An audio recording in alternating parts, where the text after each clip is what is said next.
विनवं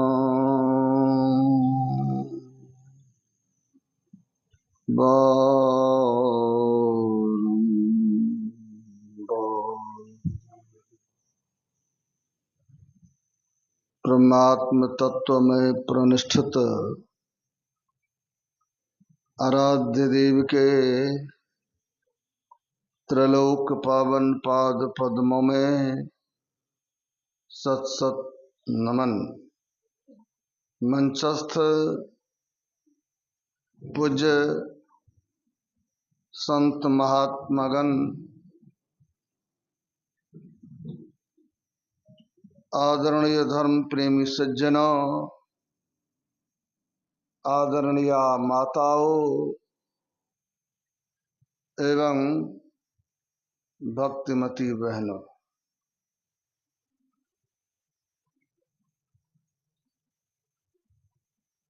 इस अवनी तल पर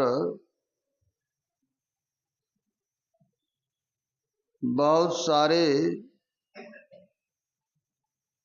मानव जन्म लेते हैं, लेकिन उन सभी मानवों को महामानव नहीं कहा जाता है। इस संसार में जो अपने जीवन को संसार, समाज और राष्ट्र के लिए समर्पित कर देता है, वैसे ही मानव को भावी पीढ़ी के लोग महामानव या देवता कहकर पूजते हैं। संत पलटू साहब ने बड़ा अच्छा कहा, आग लगी आकाश में, चुई चुई परे अंगार, अगर संत न होते जग में तो जल जाता संसार। कहा गया आग लगी हुई है और आग लगने के बाद वह जो अंगार है गिर रहा है। अगर संत संसार में नहीं होते तो लोग जल जाते। वे आग तो हम लोग नहीं देखते हैं बाहर में कहीं लगी हुई है, लेकिन संतों ने कहा वो आग सबके अंदर में लगा हुआ है। काम, क्रोध, लोभ, ईर्ष्या, द्वेष की जो आग धधक रही है, इससे सबों का अंतःकरण जल रहा है। लोग अशांत हो रहे हैं। इस आग को बुझाने वाले संत होते हैं। जब संत अपनी अमृतमय वाणी की वर्षा करते हैं तो उस वाणी से लोगों के भीतर के आग बुझता है। संतों का जीवन संपूर्ण मानव के लिए समर्पित होता है। कवि कुलभूषण गोस्वामी तुलसीदास जी महाराज वैसे ही महापुरुषों में से एक दिव्य महापुरुष वे, जिनका जीवन संपूर्ण मानवता के लिए समर्पित था। अभी आप श्रवण कर रहे थे गोस्वामी जी महाराज के जीवन में कितनी विपत्तियां आई। कहा गया है जब गुड़ गज्जन सहता है तब उसका नाम मिश्री बनता है। गुड़ को देखेंगे आप, ईख के रस को लोग निकालता है और उसको बहुत कराह पर उबालता है। अगर बहुत उबाल आ जाए, बहुत तरह की विधियों के साथ उनके व्यवहार को बदला जाए तो वही गुड़ चीनी ही नहीं मिश्री बन जाता है। गुड़ से कई गुना ज्यादा कीमत मिश्री का हो जाता है। उसी प्रकार मानव के जीवन में जब विपत्तियां आती है, संघर्ष आता है, तो विपत्ति और संघर्ष में ही मनुष्य कुछ सीखते हैं और सीखते सीखते ऊंचाई को प्राप्त कर लेते हैं। किसी कवि ने बड़ा अच्छा कहा, जब मेहंदी के पत्ते को घिसा जाता है तो वही पत्ता एक दिन सुंदरी के हाथ का श्रृंगार बनता है। अगर वो पत्ता घिसना नहीं चाहेगा तो हाथ में जो देखते हैं ना बहन लोग मेहंदी लगाती है, तो उनका कितना सौभाग्य उस मेहंदी के पत्ते का, लेकिन वैसे सौभाग्य नहीं बना है, उनको कुछ सहना पड़ा। बीज जब जमीन में पड़ता है तो बीज को उसमें सड़ना पड़ता है।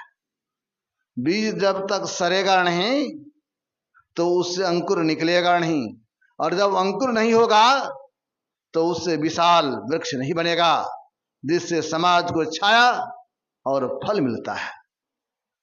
उसी प्रकार लोगों को जीवन में कुछ पाने के लिए कुछ करना पड़ता है।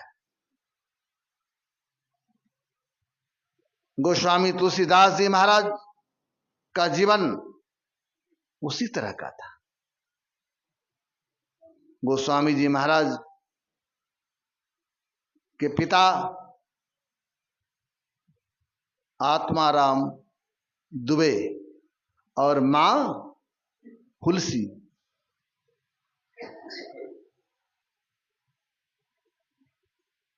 एक बार रहीम कवि को आप लोग जानते हैं और गोस्वामी जी महाराज दोनों समकालीन थे। तो एक सज्जन गोस्वामी जी महाराज के पास गए, कहा महाराज हमें पुत्री की शादी करनी है, कुछ धन चाहिए। तो तुलसीदास जी महाराज तो साधु ठहरे,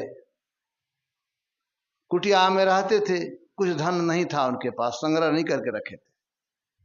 एक सज्जन चला गया कुछ मांगने के लिए, तो गोस्वामी जी महाराज देखते हैं जो आ गया मांगने के लिए, क्या बात है? कहा पुत्री की शादी करनी है, घर में रुपया नहीं है, आप कुछ सहयोग कर देते तो पैसा हो जाता।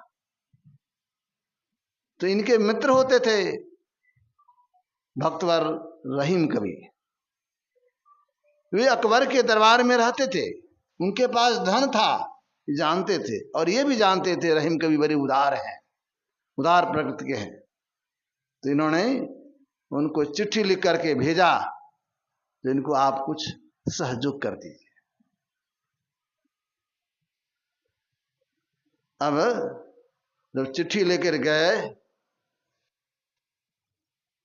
तो उन्होंने चिट्ठी को पढ़ा और चिट्ठी पढ़ करके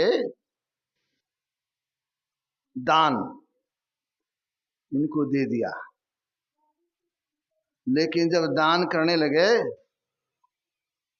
तो दान करने के समय सिर को नीचा कर लिया और हाथ उठा के दे दिया कुछ। तो ये बात गोस्वामी जी महाराज को कहा, जो भाई वो दान जो किया ना, आंख बंद कर लिया, सिर नीचे कर लिया, हाथ उठा के हमको दे दिया। इन्होंने कहा, फिर चिट्ठी लिख के पुनः भेजा, आप दान किए, लेकिन आप जब दान कर रहे थे तो सिर को नीचा क्यों किया आपने और हाथ उठा के दे दिया? तो रहीम कवि कहते हैं, महाराज मैं जो दान किया वे दान दी हुई संपत्ति मेरी नहीं है, देनहार कोई और है, जो देते दिन रैन, लोग भ्रम मुझ पर करे, ताते नीची नैन। कहा मैं दान तो किया, लेकिन मैं अपना कुछ दान नहीं किया हूं, देने वाले कोई और हैं, वो देते रहते हैं। तो मैं दान किया, लेकिन लोगों को भ्रम हो जाता जो रहीम कवि ने दान किया है, इसीलिए मैं अपने सिर को नीचा कर दिया, जो मैं कुछ नहीं कर रहा हूं।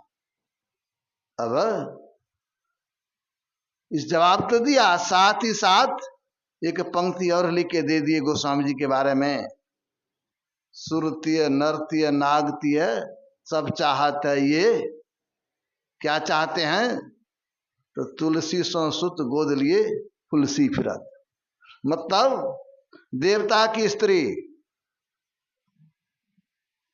मनुष्य की स्त्री, नाग की स्त्री, सब यही कामना करती है जिस तरह तुलसी मां तुलसी जैसे पवित्र पुत्र को गोद में लेकर घूमती है, मतलब उसी तरह का सबको संतान हो। तो भाव क्या है? गोस्वामी तुलसीदास जी महाराज बड़े उच्च कोटि के महापुरुष हुए, बड़े उच्च कोटि के संत हुए, लेकिन संत जो हुए तो उनको भी संघर्ष करना पड़ा। आपने सुना कितना संघर्ष उनको करना पड़ा। मां की मृत्यु कुछ ही समय के बाद, और जो पालन पोषण करती थी चुनिया दाई, वो भी संसार से चल बसी। लेकिन जिनको कोई देखने वाले नहीं होते हैं तो उनको परमात्मा देखते हैं।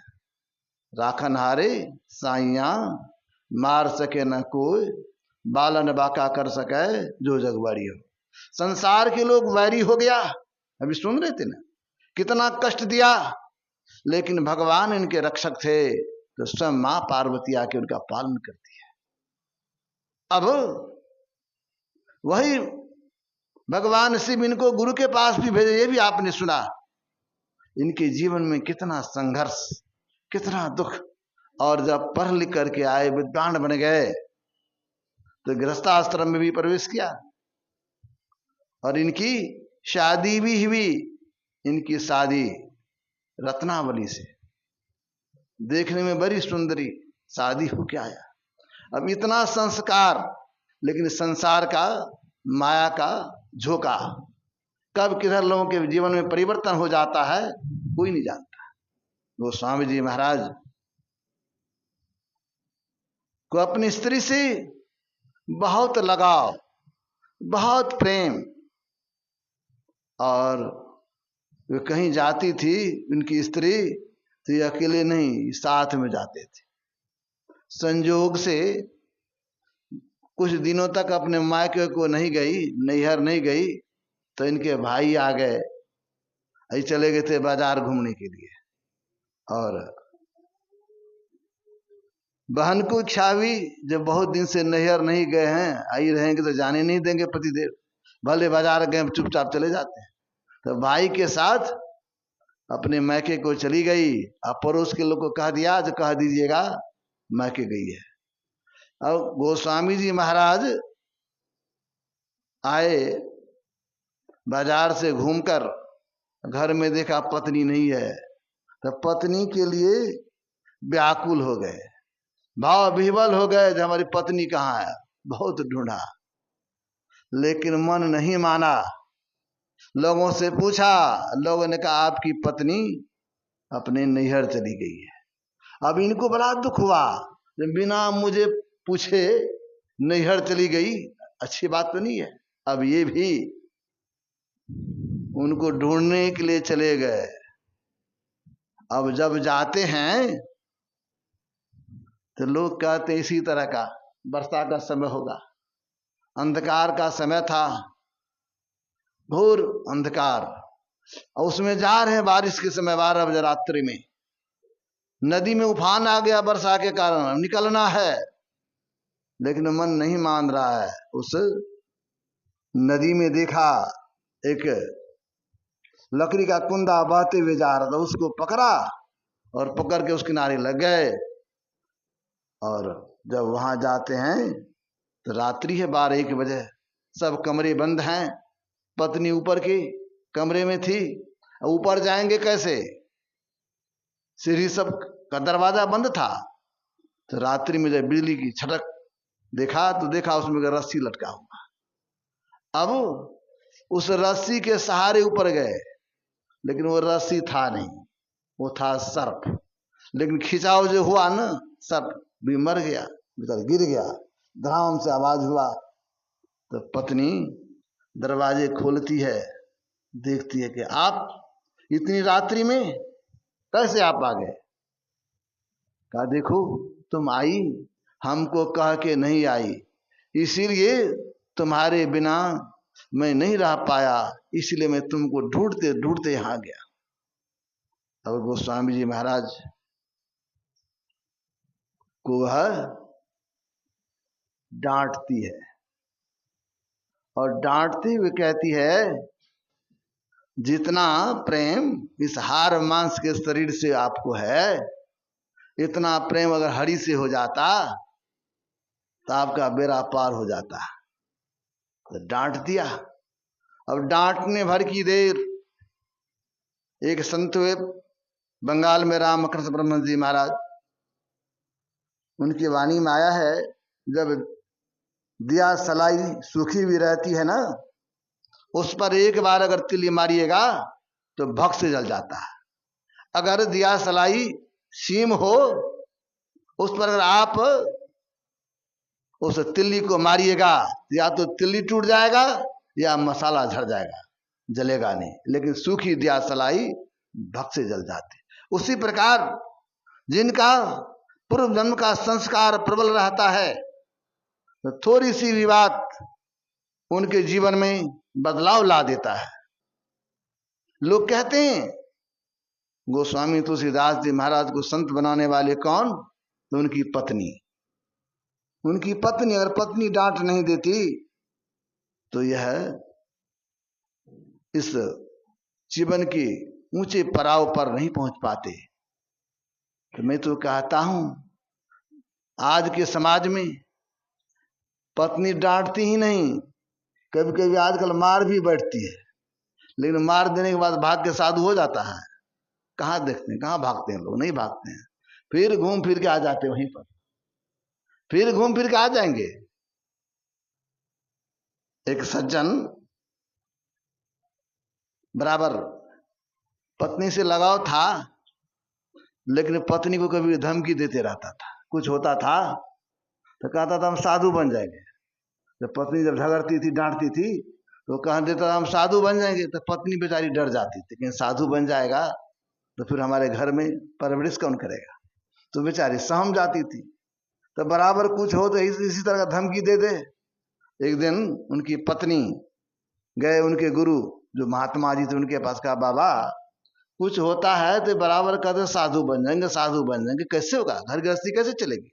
कहा ठीक है, आज जैसे कहेगा साधु बन जाएंगे, तुम पहले से झोला में उनका कपड़ा देके रखना। जैसे कहे साधु बन जाएंगे, तुरंत हाथ में दे देना झोला, कह देना चलिए साधु ही बन जाइए। और साधु बन जाइएगा तो हमारा भी कल्याण होगा। लोग कहेंगे इनके पतिदेव बहुत बड़े संत हो गए। तो इनको तो आदत पड़ी हुई थी। कुछ बात हुआ, तुनक गए, पत्नी को डांटने लगा, कहा अब मैं आज नहीं रहूंगा, अब साधु बन ही जाऊंगा। तो पत्नी घर से गई, झोला लाके दे दिया। अब क्रोध में थे, झोला लेके तो चले, लेकिन घर से निकले तो मन में हो रहा है और बड़ा गजब हो गया, पत्नी झोला दे दिया, अब कहाँ जाएंगे? पहले तो डर जाती थी, आज तो झोला दे दिया, अब क्या करेंगे? अब घर में है, अगर लौट के जाएंगे घर तो पत्नी कहेंगे देख लिए आपको, तब तो और हमारा प्रतिष्ठा चली जाएगी, बात नहीं मानेगी। अब अच्छा जब झोला दे दिया तो कुछ दिन साधु ही बन जाए। चले गए बेचारे, जंगल में इसी तरह था, कुटिया बना के रह गए, साधु बन गए। घर में तो समय पर चाय मिलता था, जलपान मिल जाता था, भोजन मिल जाता था। जंगल कुटिया में कौन देगा जलपान, कौन देगा उसको भोजन बना के? अब भूख लगे तो अपने से बनाना पड़ेगा, बनाने का तो उसको कला जानता नहीं था, किसी घर से मांग के लाता था, तो कभी भूखे रहना पड़ता था। तो बैठे ध्यान करने के लिए, जब पढ़ने के लिए, तब मन में यही सोचे बेकारे हो गया। अरे घर में थे तो पत्नी डांट भी नहीं करती थी, झगड़े नहीं होता था, समय पर तो भोजन बना के दे देती थी, खाते लेते थे, तो बेकारे न बन गए घर, अच्छा नहीं होगा। फिर मन में होता था अगर लौट के जाएंगे तो पत्नी फिर कहेगी देख लिया आपको साधु बनने के लिए लौट के आ गए। अब दोनों तरह की बात, ना यहाँ का ना वहां का, कहा गया तब क्या करें, न यहाँ के रहे न वहां के रहे, संजोग से अपने गुरु के पास गए, महात्मा जी के पास। फिर कहा बाबा हम तो साधु तो बन गए हैं लेकिन मन नहीं लगता है, ध्यान भजन में जब में मन नहीं लगता है, जब जब ध्यान करेंगे बढ़ते तो घर ही की बात याद हो जाता है, क्या करेंगे, बड़ा मुश्किल है, क्या उपाय है। तो संत साधारण नहीं थे, ऊंचे दर्जे के महापुरुष थे, उनकी मन को पढ़ लिया था। उन्होंने कहा देखो जी, तू तो पत्नी के फटकार पर घर से निकल गया है, लेकिन वास्तविक वैराग तुमको नहीं है, घर से तुम्हारा लगाव बना हुआ है, इसीलिए तुम जब जप करने के लिए बैठते हो, ध्यान करने के लिए बैठते हो, तुम्हारा मन घर की तरफ चला जाता है। जिस तरह कोई कुत्ता होता है और किसी के घर घुस गया खाने के लिए, और उधर से जब मार पड़ जाता है, कुत्ता को मार पड़ती है, तो कुत्ता जब भागा तो संजोग से कुत्ता जब घर घुसा था तो मिट्टी का बर्तन था जिसमें भात बनता है ना, आजकल तो स्टील का हो गया है, आजकल मिट्टी का बर्तन नहीं रहता, पहले माई लोग मिट्टी के बर्तन में भोजन बनाती थी। तो कुत्ता का मुंह तो चला गया मिट्टी के बर्तन में, और जब से चट आवाज सुनता है तो माता जी आ गई गिरणी, और डंडा लेके कुत्ता को जब खदेड़ने लगा तो कुत्ता इधर से उधर भागना शुरू किया, मुंह में लगा हुआ है वो मिट्टी का बर्तन, कुछ देख नहीं पाता था, रास्ता नहीं सूझता था, इधर से उधर, इस दीवार में मारी ठोकर, उधर मारी ठोकर, बहुत जोर ठोकर लगा तो फट गया। फट तो गया, वो बर्तन तो फट गया, लेकिन उसका जो गला में रहता है बर्तन का गला, तो थोड़ा मजबूत रहता है, जल्दी नहीं फूटता, उसको बोकन कहते हैं, उसके गला में रह गया। अब कुत्ता कहीं जाए तो लोग देखे तो और लाठी से खदेड़े, कुत्ता बढ़िया नहीं है, चूल्हा कुत्ता है, किसी के घर में बर्तन में मुंह दिया है, देख सुन गला में लगाओ। अब कुत्ता को लाइसेंस मिल गया, कहीं उनको आदर सम्मान नहीं मिलता था, कुत्ता को सब मारता था।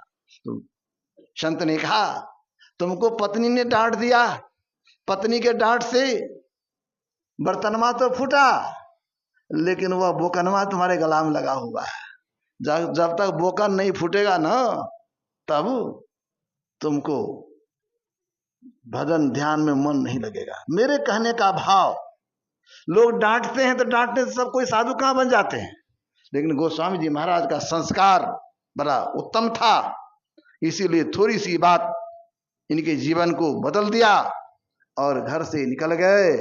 बहुत जगह गए, बहुत जगह भ्रमण किया और बाद में काशी में आ गए, काशी में रहे।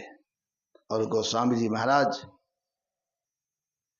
समाज को देखा, समाज में विकृतियां फैली हुई थी, धर्म के नाम पर पाखंड, अंधविश्वास, कुरीतियां, सब जगह लोग धर्म के नाम पर लड़ते थे।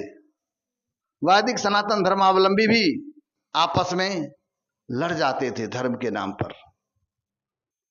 तो गोस्वामी जी महाराज ने देखा समाज की दयनीय स्थिति को, और दयनीय स्थिति को देखते हुए समाज को सत्पथ दिखाने के लिए मर्यादा पुरुषोत्तम भगवान श्री राम को आदर्श माना, उनके जीवन को समाज के बीच रखा और भगवान श्री राम की चरित्र का चित्रण किया, और उन्होंने लिखा, समाज के लोगों को दिखाया जो पुत्र का क्या कर्तव्य होता है, पुत्र को किस तरह व्यवहार करना चाहिए पिता के साथ, पत्नी के साथ कैसा व्यवहार हो, मित्र के साथ कैसा व्यवहार हो, राजा के साथ कैसा व्यवहार हो, गुरु के साथ कैसा व्यवहार हो। इन सारी बातों को गोस्वामी जी महाराज ने भगवान श्री राम के जीवन के इर्द गिर्द देखा और लोगों को दिखलाने का प्रयास किया जो भगवान श्री राम का जीवन कैसा था, भाई के साथ कैसा, गुरु के साथ कैसा, पिता के साथ कैसा। आज समाज में हम देख रहे हैं लोग माता पिता का सम्मान नहीं करता, माता पिता का आदर नहीं करता। लेकिन मर्यादा पुरुषोत्तम भगवान श्री राम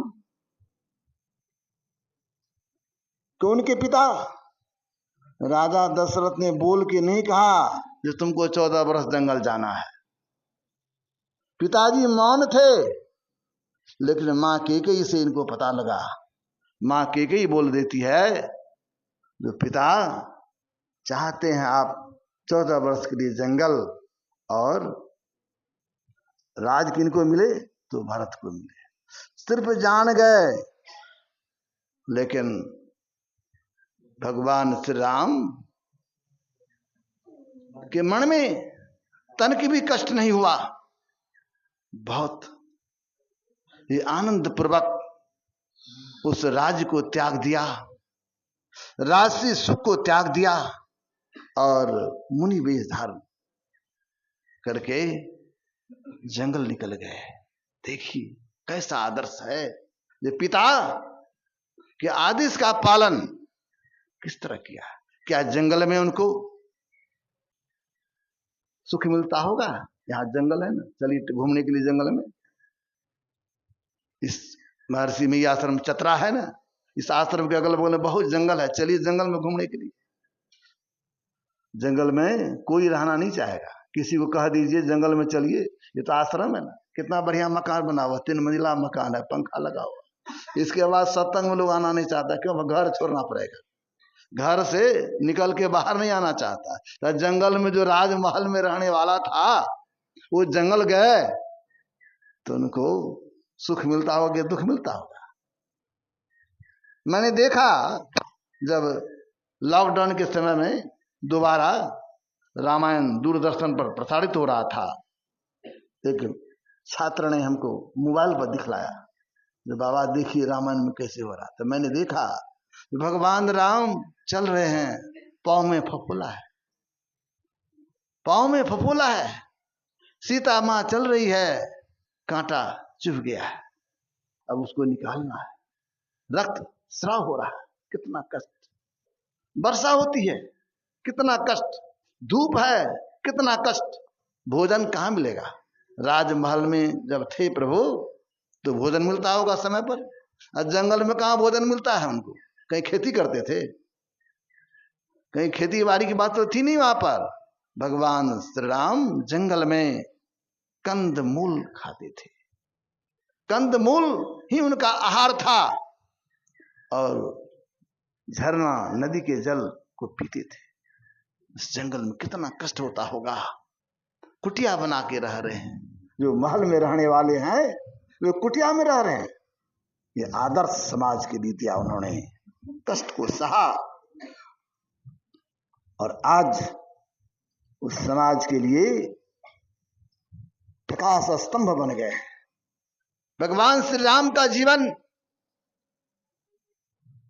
मील का पत्थर साबित हो रहा है। जिस तरह हम लोग रास्ते पर चलते हैं तो रास्ते तय करने वाले को रास्ते में माइल स्टोन रहता है, जिसको उस पर लिखा हुआ रहता है अमुक जगह इतना किलोमीटर, इतना किलोमीटर। उसको पढ़ के लोगों के मन में जिज्ञासाएं बढ़ती है, मन में कौतुक होता, अब इतनी दूरी तय कर ली है। उसी तरह प्रभु श्री राम का आदर्श मानव के लिए उस माइल स्टोन का काम करता है। गोस्वामी जी महाराज ऐसे महापुरुष हुए, उन्होंने समाज के लोगों को दिखलाया, पुत्र बनिए तो भगवान श्री राम के जैसे, पति बनिए तो भगवान श्री राम के जैसे, और पत्नी बनिए तो मां सीते के जैसे। आदर्श है। मां सीते के जीवन में कितना कष्ट हुआ, भगवान श्री राम के जीवन में कितना कष्ट हुआ। जब इस बात को हम लोग कहने लगते हैं तो मेरा गला भर जाता है। देखिए भगवान श्री राम जो राजा थे, भगवान थे, 14 वर्ष जंगल में रहे, जंगल से आए, राजा बने। कितना दिन के लिए? कुछ ही वर्ष राजा बन के रहे। लोगों ने शिकायत किया, शिकायत के बाद क्या किए? अपनी धर्म पत्नी को कहां छोड़ दिए? जंगल में छुड़वा दिए। कष्ट नहीं हुआ होगा? किसी की पत्नी है, पत्नी को अलग करना चाहते हैं लोग, अलग नहीं करना चाहते हैं, लेकिन भगवान श्री राम ने अपने कर्तव्य का निर्वहन करने के लिए त्याग किया, पत्नी को जंगल में छिड़वा दिया। उसमें भी किस हालत में? जब उनको संतान होने को था। वो तो कह सकते थे चले जाओ मायके अपने पिता के यहाँ, वहां भी राजा है, अच्छा से रहना, लेकिन ऐसा नहीं किया, जंगल में भिजवा दिया। कितना कष्ट होता होगा। और देखिए आदर्श पति को कैसा होना चाहिए। समाज आज हम लोग देखते हैं पति और पत्नी के बीच बड़ा कलह होता है, खासकर पढ़े लिखे समाज में। जब पढ़े लिखे कम रहते हैं तो धर्म मर्यादा को मानते हुए लिहाज करते बड़ा बढ़िया से रह जाते हैं। जो पढ़े लिखे अधिक हो गए हैं, ऊंचे पद पर चले गए हैं, तब देखिए पति पत्नी में कितना तनाव होता है। थोड़ी थोड़ी बात पर आपस में लोग उलझ जाते हैं, बर्दाश्त करना नहीं चाहते। पत्नी भी तो न क्या कह देगा आपसे कोई कम है, बराबरी के दर्जा। लेकिन प्रकृति बनाया है, सृष्टि प्रकृति परमात्मा ने किया है। आप देखते होंगे ना, हम लोग सब्जी खाते हैं, कद्दू का, खीरा का, परवल का, तो उसका जो लत्ती होता है ना, तो उसको सहारा चाहिए। जब तक सहारा नहीं रहेगा तो उसका फल बढ़िया नहीं होगा। उसी तरह परमात्मा ने स्त्री को बनाया है, उनको भी सहारा है। जब तक छोटी रहती है तो माता पिता के संरक्षण में रहती है, जब बड़ी होती है तो पति के संरक्षण में रहती है, और जब बूढ़ी हो जाती है तो पुत्र और पुत्र वधू के संरक्षण में रहते हैं। मतलब सहारा चाहिए। आज लोग स्वतंत्रता की बात करते हैं।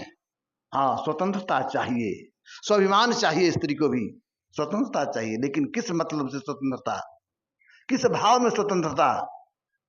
स्वतंत्रता इस बात में जो अपनी अभिव्यक्ति, अपनी भावना को आप रख सकते हैं।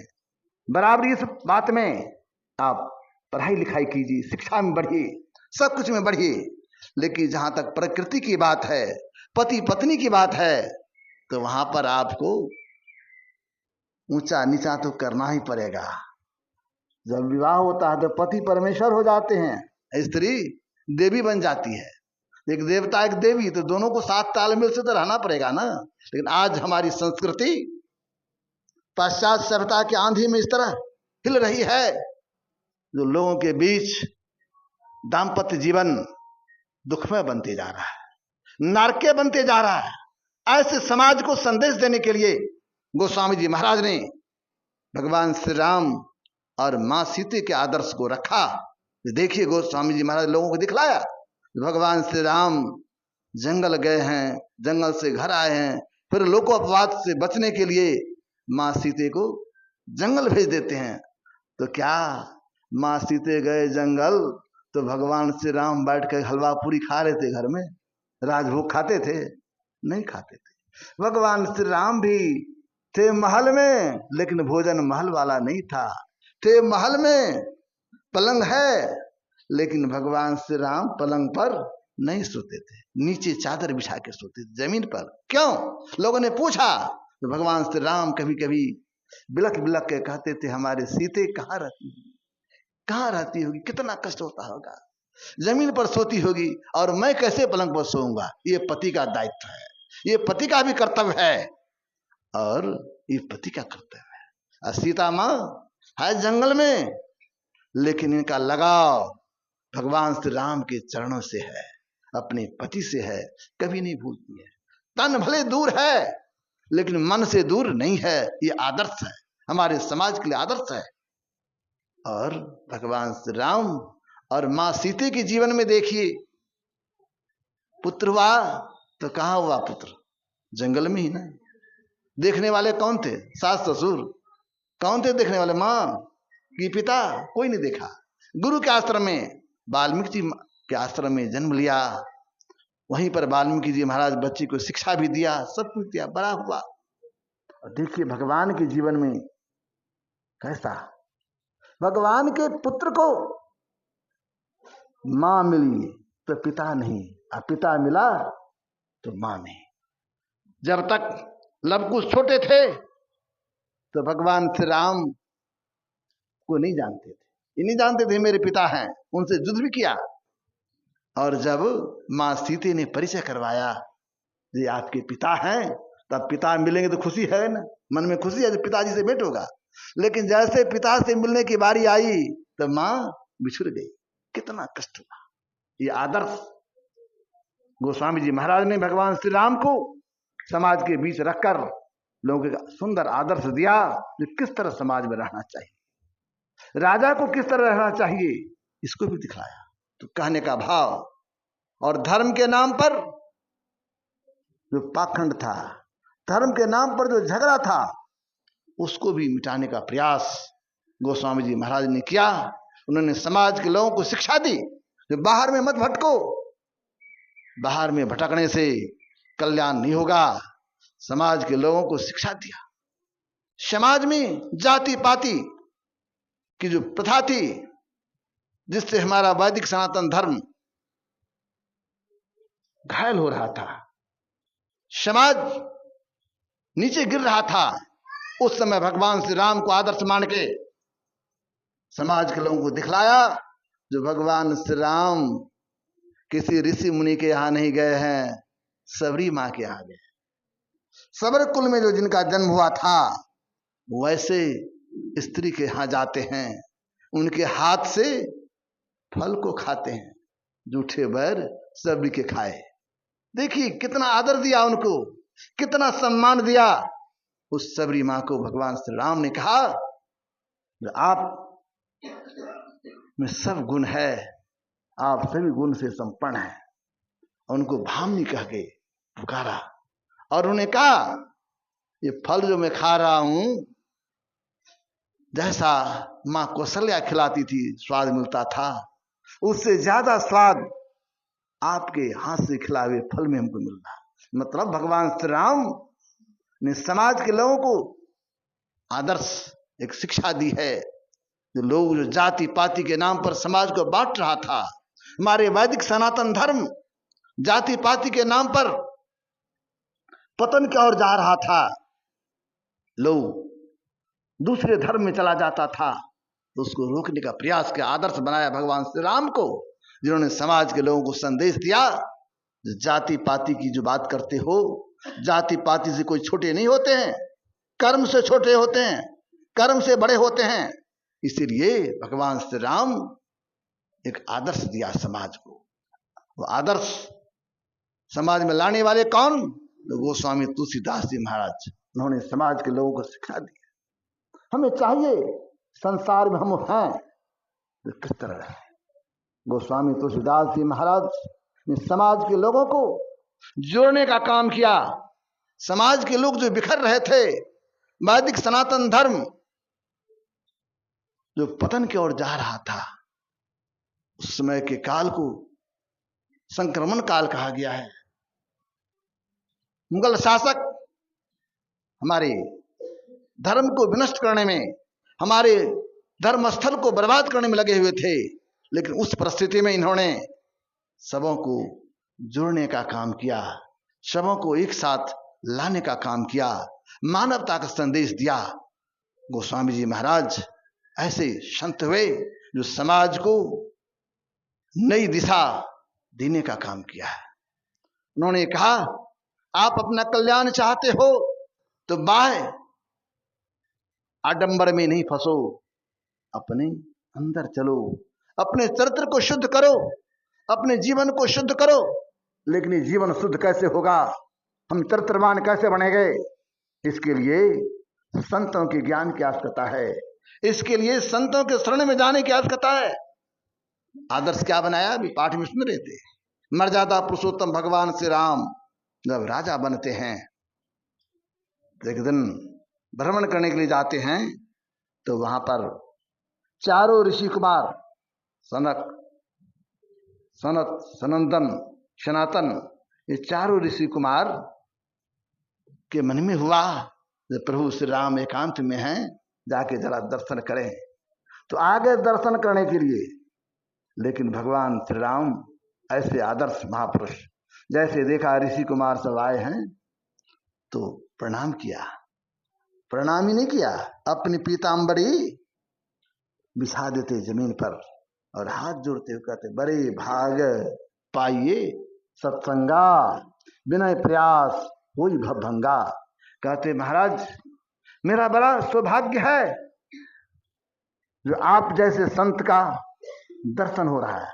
बड़े भाग पाइए सत्संगा, बिना प्रयास कोई भवभंगा। ये भवभंग संसार में जन्म लेना मरना, इस संसार को भव सागर कहा गया है। कहते हैं आपके दर्शन से, संतों के दर्शन से इस संसार का दुख मिटता है। अब मर्यादा पुरुषोत्तम भगवान श्री राम की बात देखिए, संत की कितनी महिमा। आपके दर्शन से, आपके संग से, आपके ज्ञान से हमारा कल्याण होगा। और कहते कहते कह दिया, संत संग अपवर्ग कर, कामी भव कर पंथ, कहे संत कवि कौविद श्रुति पुराण सदग्रंथ। कहा गया जो संतों का संग अगर किया जाए, संतों के शरण में जाएंगे तो संतों के ज्ञान से, संतों के संग से क्या होगा, प प ब भ म पवर्ग, उनके जीवन में परवर्ग नहीं लगता है, परवर्ग से मुक्त होता, मतलब मुक्ति को पाता है। अगर संतों के शरण में नहीं गया, संतों के संग में नहीं गए, तब क्या हो जाएगा, कामियों के संग में जाएंगे तो पुनः पुनः फिर संसार में जन्म लेना पड़ेगा, संसार में आना पड़ेगा, मरना पड़ेगा, ये दुख होगा। तो लोगों ने पूछा ये संत होते कैसे, तो हम संत के बारे में सुन रहे थे, बड़ा सुंदर उदाहरण दिया। संत कैसे होते हैं, अच्छा उदाहरण दिया। जिस प्रकार चंदन की लकड़ी है ना, चंदन सुगंध देने का काम करता है, लेकिन कुल्हाड़ी काटने का काम करता है। कुल्हाड़ी काटता है, चंदन की महानता देखिए, कुल्हाड़ी उसको काटने का काम करता है, लेकिन चंदन अपना गुण नहीं छोड़ता है। भले कुल्हाड़ी काटता है, लेकिन चंदन उस कुल्हाड़ी को सुगंधी से भर देता है, उस कुल्हाड़ी को भी सुगंधित कर देता है। तो संत तब कर्म का फल तो मिलेगा ना। तो संत को क्या मिलता है, संत देवता के सिर पर चढ़ते हैं, संत देवता के सिर पर चढ़ाए जाते हैं। लेकिन कुल्हाड़ी को दंड क्या मिलता है, कुल्हाड़ी को दंड मिलता है, आग में तपाया जाता है, आग में जलाया जाता है और उसको घन पर पीटा जाता है। तो जो संत होते हैं उनको सम्मान मिलता है, जो संत होते हैं उनका आदर होता है, जो दुर्जन होते हैं तो उनका दुत्कार होता है। तो इसीलिए गोस्वामी जी महाराज ने लोगों को कहा, भगवान श्री राम को एक आदर्श मान के भगवान श्री राम के माध्यम से कहलाया, जो लोगों को सत्संग करना चाहिए, संतों के शरण में जाना चाहिए। संत ऐसे उपकारी होते हैं। एक बार गोस्वामी तुलसीदास जी महाराज अपने कुटिया में थे, तो कुछ दुष्ट लोगों ने चोर को भेजा, जो इनके कुटिया में जो कुछ है चोरी कर लिया जाए। तो चोर गए रात में चोरी करने के लिए। तो गोस्वामी जी महाराज तो संत थे, इनको क्या मतलब है, अपना ध्यान बंद किया, सो गए। अब चोर आया चोरी करने के लिए, ये सोए हुए हैं। चोर क्या देखता है, कुटिया के चारों तरफ दो युवक है, तीर धनुष लेके घूम रहा है। तो उनको आज पहरा कर रहा, तो कैसे चोरी करेंगे, लौट के चला गया। कई दिनों तक चोर आते रहा, लेकिन सब दिन देखता था कुटिया के बाहर में कोई पहरा देने वाला युवक है। तो एक दिन नहीं रहा गया, था तो चोर, लेकिन बराबर भगवान का जब दर्शन हो जाए तो उसका हृदय बदलेगा कि नहीं, हृदय में परिवर्तन हुआ। गए गोस्वामी जी महाराज को प्रणाम किया, कहा महाराज क्षमा करेंगे, मैं तो चोर हूं, आपके आया था चोरी करने के लिए, कई रात में आया, लेकिन जब जब आता था तो आपके कुटिया के चारों तरफ तीर धनुष लेकर के एक युवक को देखता था, दो युवक घूमते रहता था पहरा। उनको आप कितनी वेतन देते हैं, मजदूरी देते हैं, रात में कब आपको पहरा देता है, तो गोस्वामी जी कहते हैं हमको खाने के लिए है ही नहीं, अब उसको वेतन कहाँ से देंगे, मैं कुछ नहीं रखता। कि नहीं नहीं महाराज, रात में मैंने देखा कई रात। तब गोस्वामी जी महाराज के आंख में आंसू आ गया। वो कोई नहीं, हमारे प्रभु है, वो हमारे प्रभु हैं, रक्षा करते हैं। तो संत ऐसे होते हैं, संत की रक्षा स्वयं भगवान करते हैं। संत के इर्द गिर्द भगवान भी रहते हैं। तो संतों ने कहा, गोस्वामी जी महाराज ने कहा कि कैसे रहें, तो संत का जीवन कैसा होता है, लोगों के उपकार के लिए संतों का जीवन होता है। और गोस्वामी जी महाराज ने कहा, आप अपना कल्याण चाहते हो तो सबरी माँ को माध्यम बनाया और माध्यम बना के उपदेश दिया। आप मुक्त होना चाहते हैं, उस सुख को प्राप्त करना चाहते हैं, तो प्रथम भक्ति संतन कर संगा, दूसरा रति मम कथा प्रसंगा, गुरुपद पंकज सेवा, तीसरी भक्ति अमान, चौथी भक्ति मम गुण गण करे कपट जिकान। उन्होंने कहा अगर आप अपना कल्याण चाहते हो तो पहले संतों का संग करो, यानी सत्संग करो। कौन कहते हैं, देखिए गोस्वामी जी महाराज की कलम की विशेषता, किनको सामने लाए कहने के लिए, कोई दूसरा नहीं कह रहे हैं, स्वयं मर्यादा पुरुषोत्तम भगवान श्री राम से कहलवाते हैं। अगर आप अपना कल्याण चाहते हो तो क्या करो, संतों का संग करो। भगवान स्वयं कहते हैं पहले संतों का संग करो। संत के संग में जाएंगे तो भगवान की लीला कथा को सुनाया जाएगा, उससे आपका मन परमात्मा के चरणों में लगेगा, वहां सुनेंगे, और बराबर जब सुनेंगे जिज्ञासा होगी, और तब गुरु भी मिलेंगे। और जब गुरु के चरण में जाएंगे तो गुरु पद पंकज सेवा, तीसरी भक्ति अमान, चौथी भक्ति मम गुण गण करे कपट जिकान। कहते हैं तब गुरु भी मिलेंगे, गुरु के चरण में जाएंगे। लेकिन गुरु के चरण में जाए तो कैसे जाए, अहंकार शून्य होकर के। देखिए स्वयं भगवान श्री राम से कहलवाते हैं। देखिए गोस्वामी जी महाराज की कला, भगवान श्री राम से कहलवाते हैं गुरु के चरण में जाइए, अहंकार छोड़ करके जाइए, गुरु की सेवा कीजिए। और जब गुरु की सेवा करेंगे तब आपको वह नाम दान देंगे, आपको मंत्र बतलाएंगे, जिस मंत्र का जप करने से आपका कल्याण होगा, जिस मंत्र के जपने से आपका जीवन में बदलाव होगा। मंत्र का भी बहुत विशेषता है, मंत्र से बहुत लाभ होता है। अगर लोग मंत्र जपते हैं तो मंत्र जपने से भी कल्याण हो जाता है।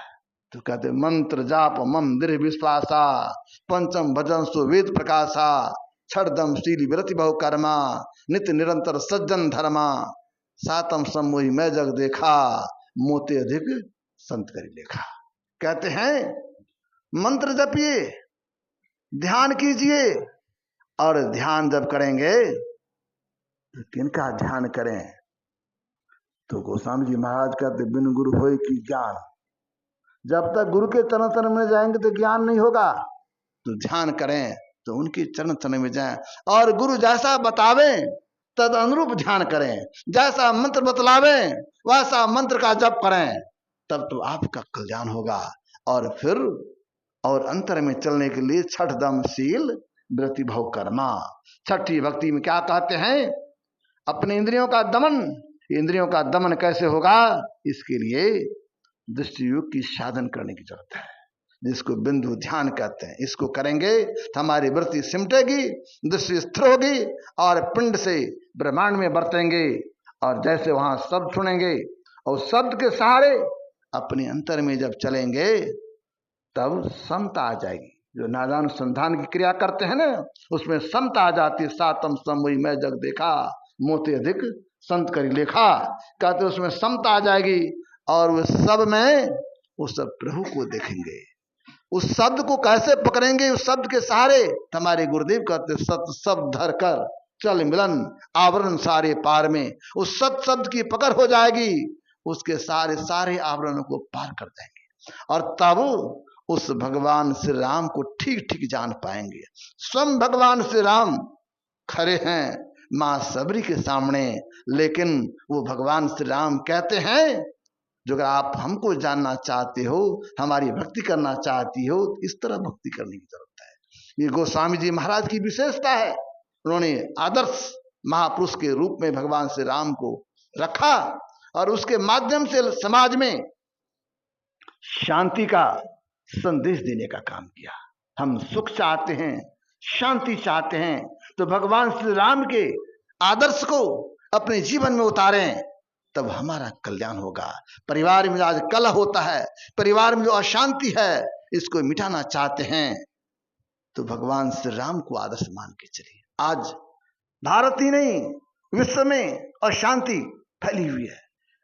अशांत विश्व को अगर शांति देना चाहते हैं तो संतों के ज्ञान की आवश्यकता है। संतों का ज्ञान अगर समाज में लोग अनुसरण करेगा तो समाज में शांति आएगी। शांति ही नहीं, भाईचारा भी आएगा। धर्म के नाम पर जो लोग विभेद हो रहा है, धर्म के नाम पर जो लड़ रहे हैं, वो लड़ाई मिटेगी जब हम अध्यात्म को अपनाएंगे, अपने अंदर में चलेंगे। अध्यात्म को नहीं अपनाते हैं, शुद्ध ज्ञान से दूर रहते हैं, इसलिए समाज में विखंडन हो रहा है। विखंडन को मिटाना चाहते हैं, समाज को जोड़ना चाहते हैं, तो गोस्वामी जी महाराज के आदर्श को अपने जीवन में उतारिए। जो गोस्वामी जी महाराज के आदर्श को अपने जीवन में उतारेगा तो उनका कल्याण होगा। बड़ा अच्छा कहा, सूर सूर तुलसी शशि उद्गन के सब दास, आज के कवि खद्योत्सम जहां तत् प्रकाश। कहते हैं सूर सूर, गोस्वामी जी महाराज को सूर सूर कहा। सूर को, सूरदास को सूरज के समान और गोस्वामी जी महाराज को शशि के समान। देखिए सूरज में गर्मी भी रहता है, लेकिन चांद में गर्मी नहीं, प्रकाश तो है, शीतलता है। तो गोस्वामी जी के ज्ञान में शीतलता है, गोस्वामी जी के ज्ञान में मधुरता है। इसीलिए गोस्वामी जी के ज्ञान को अपने जीवन में उतारिए तो बड़ा अच्छा होगा। हमें चाहिए गोस्वामी जी महाराज के उपदेश को अपने जीवन में उतारें, तब तो हमारा कल्याण होगा। नहीं तो कल्याण की कोई उपाय नहीं है। समाज में शांति चाहते हैं, सुख चाहते हैं, तो गोस्वामी जी महाराज ने जो आदर्श दिया समाज को, उस आदर्श को अपने जीवन में उतारिए। रोज सत्संग कीजिए, रोज ध्यान कीजिए, माता पिता की सेवा कीजिए, गुरुजनों की सेवा कीजिए। तब ना, गुरुजनों की सेवा नहीं करेंगे, माता पिता की सेवा नहीं करेंगे, तब जो लाभ होना चाहिए वो लाभ नहीं होगा। हमें चाहिए तो उसी ज्ञान को वर्तमान परिप्रेक्ष्य में सर्वधर्म समन्वयकारी संत सदगुरु महर्षि में परमहंस जी महाराज ने ललकार करके कहा, संत मता बिनु गति नहीं, सुनो सकल दे कान, जो चाहो उद्धार को तो बनो संत संतान। कहते जब तक संतों का मत, संतों का ज्ञान आप अपने जीवन में नहीं उतारेंगे तो संत मता बिनु गति नहीं, आपकी गति नहीं होगी। इसीलिए अगर आप अपना उद्धार चाहते हैं, अपना कल्याण चाहते हैं, तो संतों के ज्ञान को जीवन में उतारिए। और हमारे गुरु महाराज ने सब संतों को एक साथ जोड़ने के लिए बड़ा अच्छा कहा।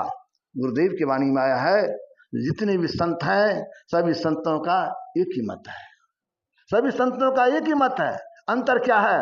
बाहरी और पंथाई भावों को अगर हटाकर विचारा जाए तो यही सिद्ध होगा कि सब संतों का एक ही मत है। बाहरी बात, पंथाई बात, मोटी बात, इसको हटा दीजिए और मूल बात पर आइए, तो सभी संतों का एक ही बात है। इसी को गोस्वामी जी महाराज ने बड़ा अच्छा कहा, यहाँ न पक्षपात कछु राखो, वेद पुराण संत मत भाखो। कहते यहाँ पर किसी तरह की पक्षपात की बात नहीं है, यहाँ पर वेद पुराण की बात कहा जाता है। सब संतों का एक ही मत है। इसीलिए संत मत सत्संग में हम लोग स्तुति करते हैं, सब संतन की बड़ी बलिहारी, उनकी स्तुति कई विधि की जाए, मोरी मति अति नीचा नारी। जितने संत हैं सबकी बलिहारी ये गुरु महाराज की महती कृपा है। आज हम लोगों को संत गोस्वामी तुलसीदास जी महाराज की पावन जयंती के अवसर पर उनके ज्ञान को दोहराने का अवसर प्राप्त हो रहा है, उनके ज्ञान को सुनने का अवसर प्राप्त हो रहा है। हमें चाहिए गोस्वामी जी महाराज के ज्ञान को अपने जीवन में उतारें। जब अपने जीवन में उतारेंगे तब हमारा कल्याण होगा। हमारा जीवन सुखमय बनेगा, हमारा जीवन शांतिमय बनेगा। लेकिन हम लोग गोस्वामी जी महाराज के ज्ञान को जीवन में नहीं उतारते हैं। उसको उतारिए, संतों के ज्ञान को जीवन में धारण कीजिए और संतों के बताए हुए रास्ते पर चलिए, तब आपका कल्याण होगा। और संत ऐसा नहीं कहते घर द्वार छोड़ करके जंगल चल जाइए, ऐसी बात नहीं। संत कहते हैं, गोस्वामी जी महाराज ने उदाहरण दिया, घर में रहिए और घर में रहकर परमात्मा भजन कीजिए, भगवान को याद करते रहिए।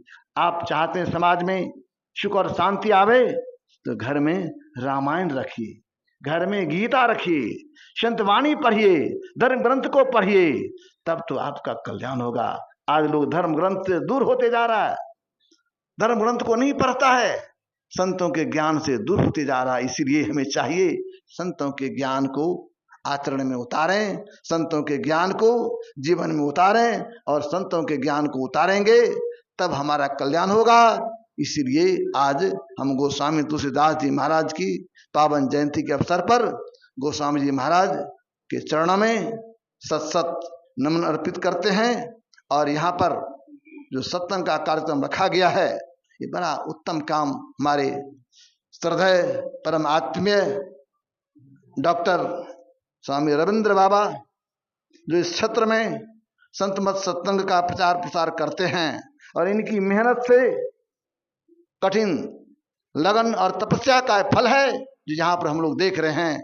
कितना बढ़िया भव्य आश्रम बना हुआ है, और इस आश्रम की विशेषता, इस आश्रम की महानता है जो लोगों को बुला करके ये सत्संग करवाते हैं। इस चतरा जिला संत सत्संग समिति के अध्यक्ष और जितने पदाधिकारीगण हैं, सबों को मैं देखता हूं तो मुझे बड़ी खुशी होती है। खास करके हमारे श्रद्धेय मदन बाबू